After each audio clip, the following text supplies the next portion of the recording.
આપ સર્વોને હેતપૂર્વક જય શ્રી સ્વામિનારાયણ। આજની સત્સંગ કથા વાર્તા નિજ મંદિર સાવરકુંડલા પવિત્ર માઘ માસ અંતર્ગત આજની સત્સંગ કથા વાર્તામાં આપણે શ્રીમદ સત્સંગી જીવનની કથા સાંભળશું। પ્રકરણ 4 અધ્યાય 44। 1 સુવ્રત મુનિ કહે છે કે, હે રાજન, ભગવાન શ્રી હરિ પોતાના ભક્તજનો પ્રત્યે શિક્ષાપત્રીનું આલેખન કરે છે। શ્રી સહજાનંદ સ્વામી જે પોતાના સત્સંગી પ્રત્યે શિક્ષાપત્રીને લખતા થકા પ્રથમ પોતાના ઈષ્ટદેવ જે શ્રી કૃષ્ણ ભગવાન તેનું ધ્યાનરૂપ મંગળાચરણ કરે છે કે, હું જે મારા હૃદયને વિશે શ્રી કૃષ્ણ ભગવાનનું ધ્યાન કરું છું તે શ્રી કૃષ્ણ કેવા છે, તો જેના ડાબા પડખાને વિશે રાધિકાજી અને વક્ષસ્થળને વિશે લક્ષ્મીજી રહ્યા છે, તથા વૃંદાવનને વિશે વિહારના કરનારા છે, અને વૃત્તાલય ગામને વિશે રહ્યા એવા શ્રી સહજાનંદ સ્વામી જે અમે તે નાના પ્રકારના સર્વે દેશ તેમને વિશે રહ્યા એવા અમારા આશ્રિત સર્વે સત્સંગી પ્રત્યે શિક્ષાપત્રીને લખીએ છીએ। શ્રી ધર્મદેવ થકી છે જન્મ જેમનો એવા જે અમારા ભાઈ રામ પ્રતાપજી તથા ઈચ્છારામજી તેમના પુત્ર જે અયોધ્યા પ્રસાદજી અને રઘુવીરજી નામે છે, જેને અમે અમારા દત્તપુત્ર કરીને સર્વે સત્સંગીના આચાર્યપણાને વિશે સ્થાપન કર્યા છે।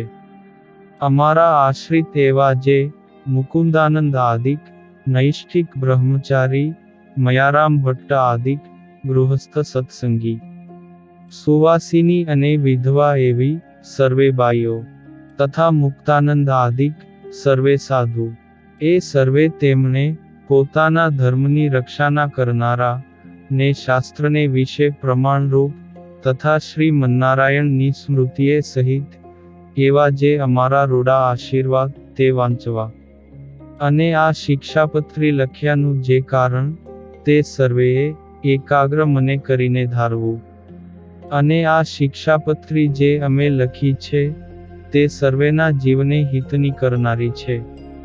તેમજ શ્રીમદ ભાગવત પુરાણ આદિક જે સતશાસ્ત્ર તેમણે જીવના કલ્યાણને અર્થે પ્રતિપાદન કર્યા એવા જે અહિંસા આદિક સદાચાર તેમને જે મનુષ્ય પાળે તે મનુષ્ય આ લોક ને પરલોકને વિશે મહાસુખિયા થાય છે, ને સદાચારનું ઉલ્લંઘન કરીને જે મનુષ્ય પોતાના મનમાં આવે તેમ વર્તે તે તો કુબુદ્ધિવાળા છે, અને આ લોક ને પરલોકને વિશે નિશ્ચય મોટા કષ્ટને જ પામે છે।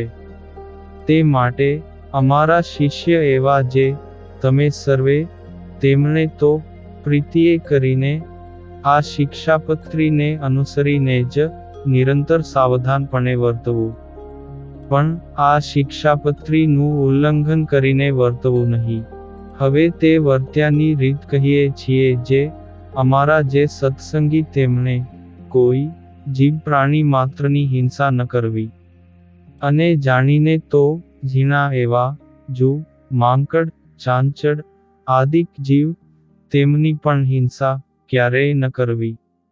દેવતા અને પિતૃ તેના યજ્ઞને અર્થે પણ બકરા મૃગલા સસલા માછલા આદિક કોઈ જીવની હિંસા ન કરવી, કેમ જે અહિંસા છે તે જ મોટો ધર્મ છે એમ સર્વશાસ્ત્રમાં કહ્યું છે, અને સ્ત્રી ધન અને રાજ્ય તેની પ્રાપ્તિને અર્થે પણ કોઈ મનુષ્યની હિંસા તો કોઈ પ્રકારે ક્યારેય પણ ન જ કરવી, અને આત્મઘાત તો તીર્થને વિશે પણ ન કરવો, તથા ક્રોધે કરીને અથવા ક્યારેક કોઈ અયોગ્ય આચરણ થઈ જાય તે થકી મૂંઝાઈને ઝેર ખાઈને ગળે ટૂંપો ખાઈને કૂવે પડીને તથા પર્વત ઉપરથી પડીને ઇત્યાદિ કોઈ રીતે આત્મઘાત ન કરવો, અને જે માંસ છે તે તો યજ્ઞનું શેષ હોય તો પણ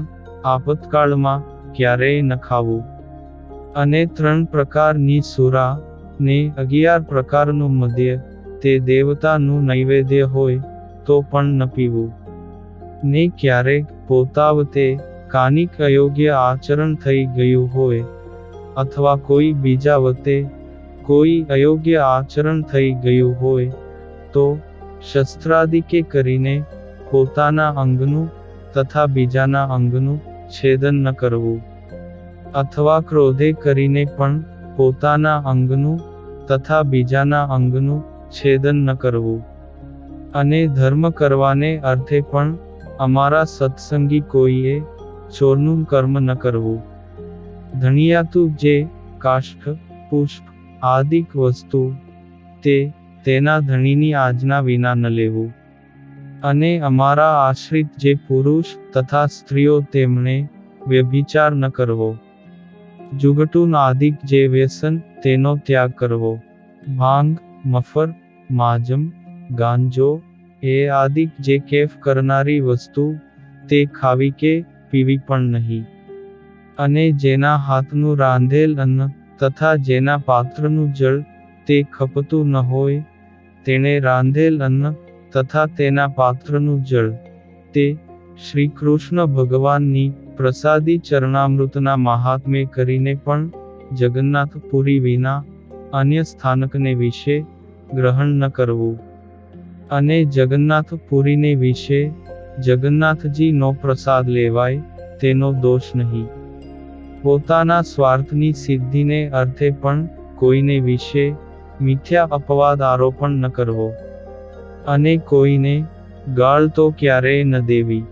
દેવતા તીર્થ બ્રાહ્મણ પતિવ્રતા સાધુ અને વેદ એમની નિંદા ક્યારેય ન કરવી અને ન સાંભળવી. જે દેવતાને સુરા અને માંસનું નૈવેદ્ય થતું હોય વળી જે દેવતાની આગળ બકરા આદિક જીવની હિંસા થતી હોય તે દેવતાનું નૈવેદ્ય ન ખાવું. માર્ગને વિશે ચાલતે શિવાલયાદિક જે દેવ મંદિર આવે તેને જોઈ નમસ્કાર કરવા.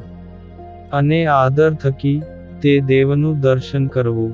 પોતપોતાના વર્ણાશ્રમનો જે ધર્મ તે કોઈ સત્સંગીએ ત્યાગ ન કરવો.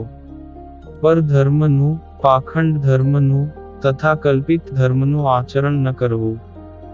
જેના વચનને સાંભળવે કરી શ્રી કૃષ્ણ ભગવાનની ભક્તિ ને પોતાનો ધર્મ એ બે થકી પડી જવાય તેના મુખ થકી ભગવાનની કથા વાર્તા ન સાંભળવી. જે સત્ય વચન બોલવે કરીને પોતાનો તથા પારકો દ્રોહ થાય એવું જે સત્ય વચન ક્યારેય ન બોલવું. જે કૃતજ્ઞ હોય તેના સંગનો ત્યાગ કરવો. વ્યવહાર કાર્યને વિશે કોઈની લાંચ ન લેવી. ચોર પાપી વ્યસની પાખંડી કામી તથા કિમિયા આદિ ક્રિયાએ કરીને જનનો ઠગનારો એ 6 પ્રકારના મનુષ્યનો સંગ ન કરવો.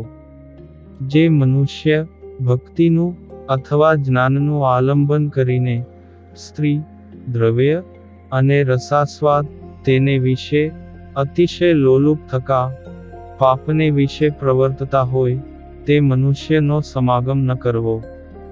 જે શાસ્ત્રને વિશે શ્રી કૃષ્ણ ભગવાન તથા શ્રી કૃષ્ણ ભગવાનના જે વારાહાદિક અવતાર તેમનું યુક્તિએ કરીને ખંડન કર્યું હોય એવા જે શાસ્ત્ર તે ક્યારેય ન માનવા અને ન સાંભળવા. ગાળ્યા વિનાનું જે જળ તથા દૂધ તે ન પીવું. જે જળને વિશે ઝીણા જીવ ઘણાંક હોય તે જળે કરીને સ્નાનાદિ ક્રિયા ન કરવી. જે ઔષધ દારૂ તથા માંસ તેને યુક્ત હોય તે ઔષધ ક્યારેય ન ખાવું. વળી જે વૈદ્યના આચરણને જાણતા ન હોઈએ તે વૈદ્ય આપ્યું જે ઔષધ તે પણ ક્યારેય ન ખાવું. લોક અને શાસ્ત્ર તેમણે મળમૂત્ર કરવાને અર્થે વર્જ્યા એવા જે સ્થાનક જીર્ણ દેવાલય નદી તળાવના આરા માર્ગ વાવેલું ખેતર વૃક્ષની છાયા તથા ફૂલવાડી, બગીચા એ આદિક જે સ્થાનક તેમને વિશે ક્યારેય પણ મળમૂત્ર ન કરવું તથા થૂંકવું પણ નહીં. ચોરમાર્ગે કરીને પેસવું કે નિસરવું નહીં. જે સ્થાનક ધણિયાતું હોય તેને વિશે તેના ધણીને પૂછ્યા વિના ઉતારો ન કરવો. અને અમારા સત્સંગી જે પુરુષ માત્ર તેમણે બાઈ માણસના મુખ થકી જ્ઞાન વાર્તા ન સાંભળવી. ને સ્ત્રીઓ સાથે વિવાદ ન કરવો. રાજા તથા રાજાના માણસ સંગાથે પણ વિવાદ ન કરવો. ગુરુનું તથા અતિશય શ્રેષ્ઠ મનુષ્ય હોય જે લોકને વિશે પ્રતિષ્ઠિત અને વિદ્વાન મનુષ્ય તથા જે શસ્ત્રધારી મનુષ્ય હોય તે સર્વેનું અપમાન ન કરવું. ને વિચાર્યા વિના તત્કાળ કાની કાર્ય ન કરવું. ધર્મ સંબંધી જે કાર્ય તે તો તત્કાળ કરવું. પોતે જે વિદ્યા ભણ્યા હોય તે બીજાને ભણાવવી. ને નિત્ય પ્રત્યે સાધુનો સમાગમ કરવો. ગુરુ, દેવ અને રાજા એ ત્રણના દર્શનને અર્થે જ્યારે જવું ત્યારે ઠાલે હાથે ન જવું.